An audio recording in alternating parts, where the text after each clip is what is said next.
I do these, I take notes on these, and then later in the summer or later during the program, if there are issues, we can go back and see what the person said, because sometimes they need a little bit of encouragement and to remind them. When you get in the course of a day camp program, you can get pretty beaten down, or you're going to have some failures, and they're going to get a little like, oh my God, I don't know if I can do this. But you can remind them of the conversations you had if you take notes. You know, like try to bring out their creativity with also their understanding, their commitment to the mission. So in that one question, this was so important to me. When I was first hired in Minneapolis schools, I was hired Labor Day weekend, and I said to the principal, well, are there books? And, oh no, you wouldn't want books. Is there a curriculum? No, but you'll handle that. I had to, right? So, you know, we ask a person, if there were no curriculum, how would you manage this? What would you be doing? Helping them visualize the way that they can take power or take charge of a program, I think is really important.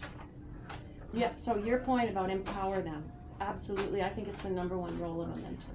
I think one of the issues that we might face as mentors is the fact that these project leaders are not familiar with our approach to language instruction, and that it's almost like we talk a different language. Mm-hmm. So it's yes, all of these issues of dealing with kids and dealing with counselors, but it's the overall approach to language instruction that they, in most cases, it's like they're so far from, having any sense of what we're talking about. And how would you suggest that we... This is for the project leader himself, herself. Okay. Yes. That goes back for me to helping them visualize the space they're working in. And even, I don't know if you have the ability to meet with them in that space before they start. Probably not, right? No. Then maybe even asking them, will they see the space before they start? That's an I issue hope. we don't know. I We're hope. working on that. Okay. I would hope. But, okay, then even if they can see the space, for me, the ideal would be to talk to them about, okay, in this corner over here, what language are you going to use? How are you going to maximize language here? What are you going to do when kids are going to the bathroom? What kind of language are you going to use there? It gets in their mind right away that, oh my gosh, this isn't like here we're doing language and here we're not. We're doing language, period, right? And then help them bring forth those answers. When kids are waiting in line, if that's what you do, to go outside, what kind of counting games are you going to be playing then? What kind of songs are you going to be playing? Asking questions like that really prompts people to start thinking.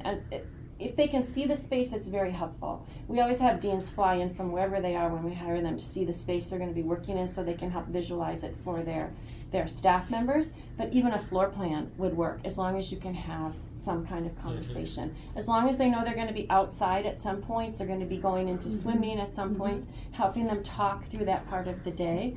And what would you do here? What song would you use while the children are getting changed? So. And if here's a question, here's a solution for you. I think someone said that your aquatic specialists don't necessarily speak the language, right? Yeah. But could there ever be a staff member in there and we have a changing song, right? Like, here's how we put our bathing suits, whatever it is, that and that exactly, transitions are really important times. And what I also tell counselors, because a lot of our counselors are so young and they're dealing with young kids, and they either make the mistake of, I want to be this child's best friend, Absolutely. Or I'm going to tell him exactly what he needs to do, right? Absolutely. They go one end of the spectrum or the other. And so I always tell them the story of, I ask them to close their eyes and I say, remember when you were a child and you were out in the backyard and you were having a cookie and you were on the swing set and you were just having such a great day, and suddenly the door opens and out comes mom or dad or grandmother or grandfather or aunt and uncle and says, come on, get in the car, we're going. And you don't know, what? Where are we going? What? Why? What? It's those transitions. That's where counselors generally have issues with children, because they're not talking it through with the child. A running dialogue, and then this, and then that, and then this. When you try to move children too quickly from one space to the other, their automatic reaction is, How do you say no in Hebrew? No. Look, that's exactly what they're gonna say, right? Yeah, and so I try to help counselors visualize that, and they go, oh yeah, I hated that. And they suddenly, I'm so having so fun, and suddenly I'm going to the grocery store, right? So, but if you say to a child, oh, and then after swimming, you're gonna do this, all in Hebrew, right? The transitions become so much easier, and especially if you have little language games you're doing in those transitions. So, if that helps. It's also part of our lesson all the time. Yeah. Yeah, Yeah, now but it's how to what help was, them. Yeah, I understand know, that. I know. what was a difference last year is not only the project leader, but even the counselors of Ramah, because of the physical location, were able to come to Harlem Hebrew. And that had a major One of our impact schools. on them figuring out what this would look like, even though it was in a school. And I think with Atlanta, we could do the same because Atlanta has Hebrew proficiency programs. Right.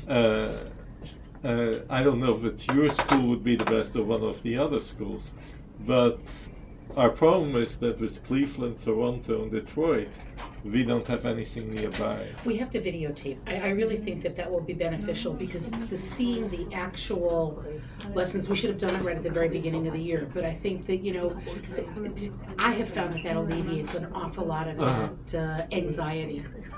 Where you actually see kids that came in not speaking a word, and they are able to do it now. So I think that really, to me, that breaks down a lot of that fear and anxiety from the And you might beginning. also want to videotape kids as they're first coming in, they can't do it, just to show how the Absolutely. staff member stays Well, we in didn't the. do that. That's why I was saying we Yeah. should have done this the first couple, but we're always Yeah. so busy at the first Right. couple Oh, days I of know. school that we don't, and we're so focused on the kids Yeah. that we don't, necessarily And do you that. also don't want a camera on In that- their face. during that. You could have it if somebody was coming from the side doing it, but I don't wouldn't know stand there because talking to the it's- kid with it's the. to impose it. Yeah.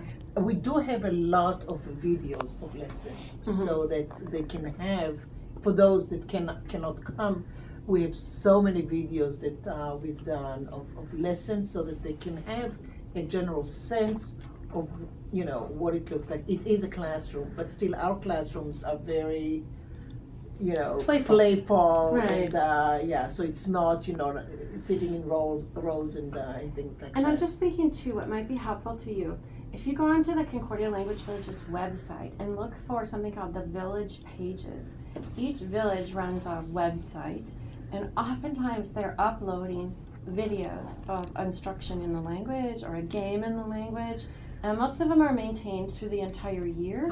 And you might find some really good examples there of someone teaching Korean and with kids who are rank beginners. So Do you know Jessica Huxley?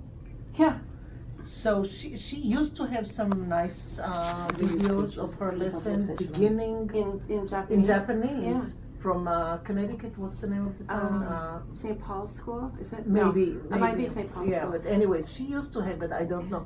But also, the Annenberg tapes. Yes. So they have some nice, Yes, they do. and especially the chicken pox, as we all know it, and it's French. Right. So Yeah. they will see, the Israelis will see how Yeah. a lesson can be done. I mean, it's a nice kind of at least. Yeah, no, Angle I think using any already produced things like that is Do you helpful. call them lessons? Because this is something we're struggling with a little bit to try to break away a little bit from that schooliness, We call them learning groups and activity groups. So a learning group might be specifically pretty focused on the language, but not like, worksheets or verbs or anything. But and then an activity group is focused on the language in the activity.